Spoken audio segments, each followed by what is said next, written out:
to learn about the general characters, alright, about the earthworm. Firstly, let me tell you that the earthworm is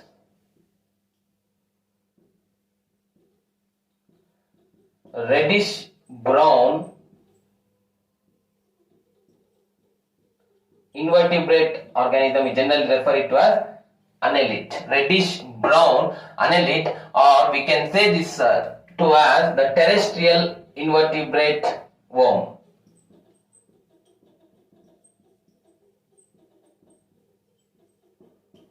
Dear students, let me tell you that the habitat of earthworm is the upper layer of moist soil. Habitat is the dwelling place, the living place of earthworm. So where do we find the earthworm? On the upper layer of moist soil. Remember this. Upper layer of moist soil. Okay, the soil here, wherever there is moistness, right, we do find the earthworms. Generally, dear students, during daytime they live in burrows made by boring and swallowing the soil. They keep on making the burrows, tunnel-like structures, and they move from one place to other place on the upper layer of the moist soil. When they do this, what happens? It helps in maintaining the fertility of the soil. Alright, because the distribution of nutrients through those boring and swallowing which has occurred, the tunnels have been made from one region to the other region. There is transportation of nutrients. Alright, so when it occurs, it maintains the fertility of the soil. And we all know, dear students, that the earthworm is generally referred to as the farmer's friend. And furthermore, let me tell you, dear students, that in the gardens, the fecal deposits known as worm castings. The fecal deposits of earthworms, we generally refer it to as the worm castings.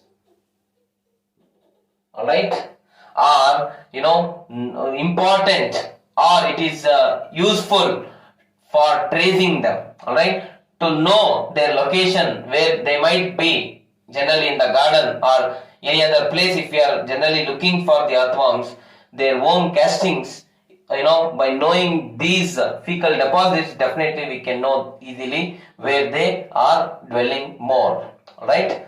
Furthermore, let me also tell you their lifespan differs from 3.5 years to 10.5 years. 3.5 years up till 10.5 years. It depends on the quality of soil. Continuous moisture exists. All the requirements, nutritional requirements of the earthworm are fulfilled. Then definitely it will reproduce.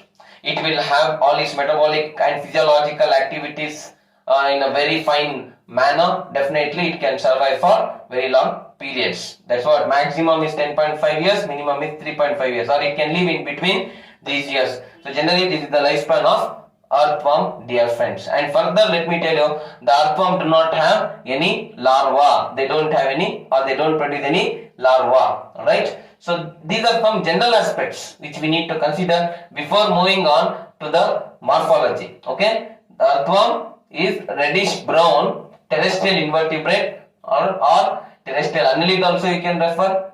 Alright. Their habitat is upper layer of moist soil, and through fecal deposits of these earthworms called as worm castings we can locate them. And lifespan generally differs from 3.5 years to 10.5 years. And I tell you one more very important point here, that earthworms are referred to as the farmer's friend. Okay, generally earthworms, we generally say, for example, let us take into consideration the Pheretima postuma, or as I said you, Lumbricus, okay, terrestris, or we can also consider Lumbricus terrestris.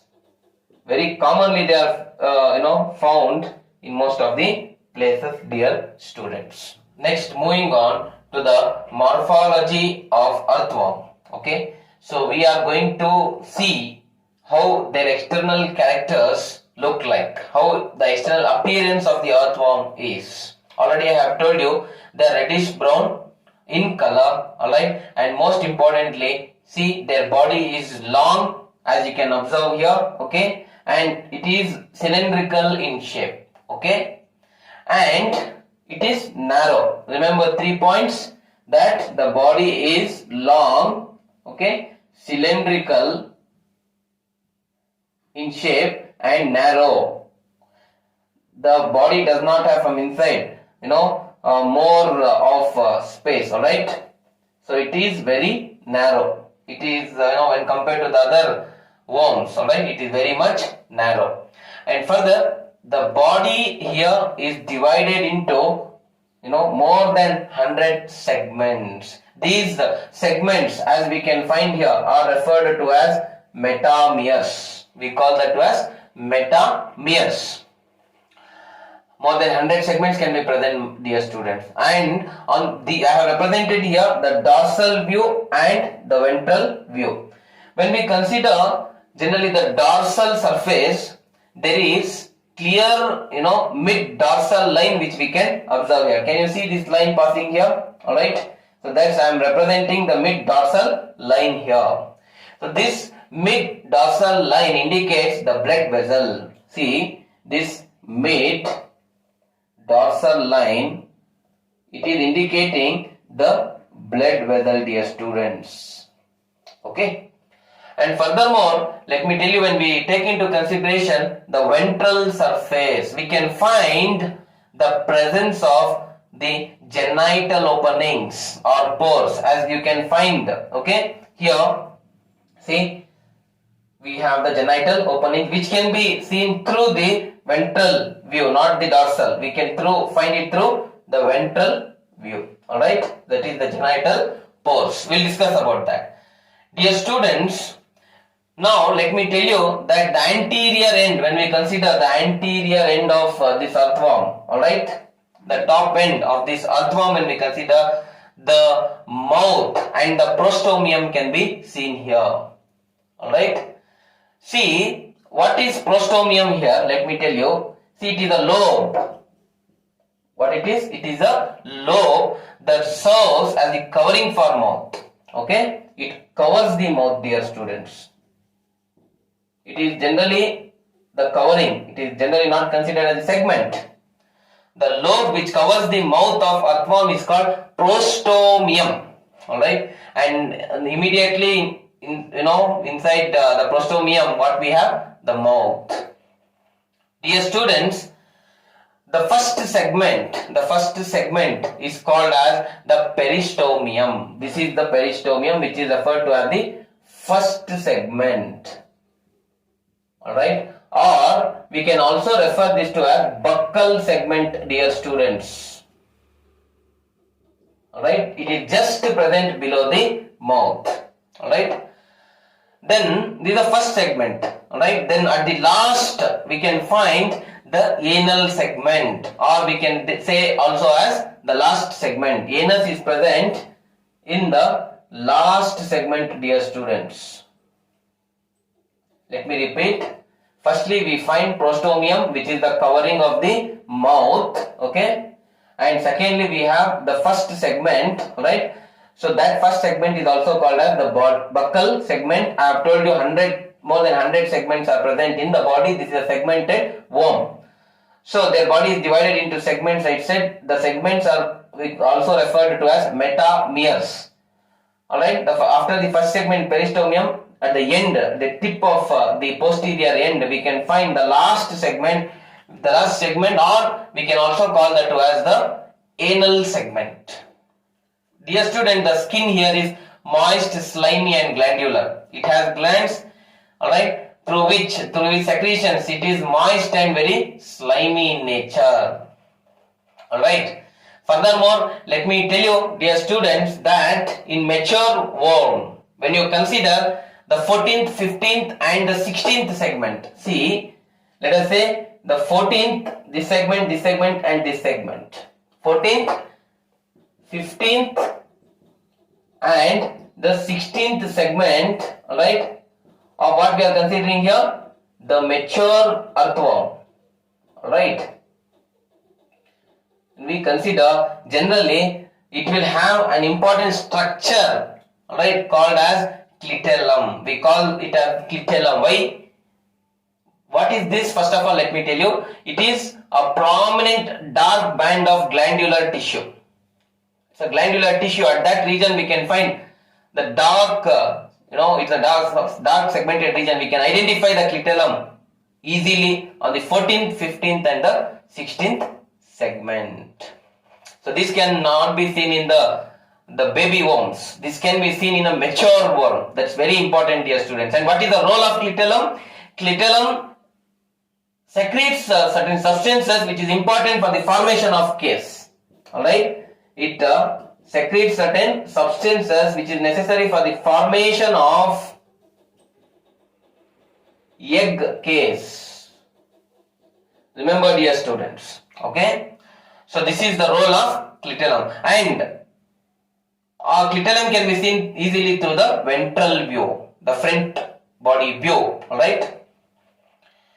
Based on the clitellum, we can classify the body of earthworm generally into pre-clitellar, clitellar and post-clitellar. See, pre-clitellar, clitellar and post-clitellar. Please understand, dear students, this is the division of body of earthworm.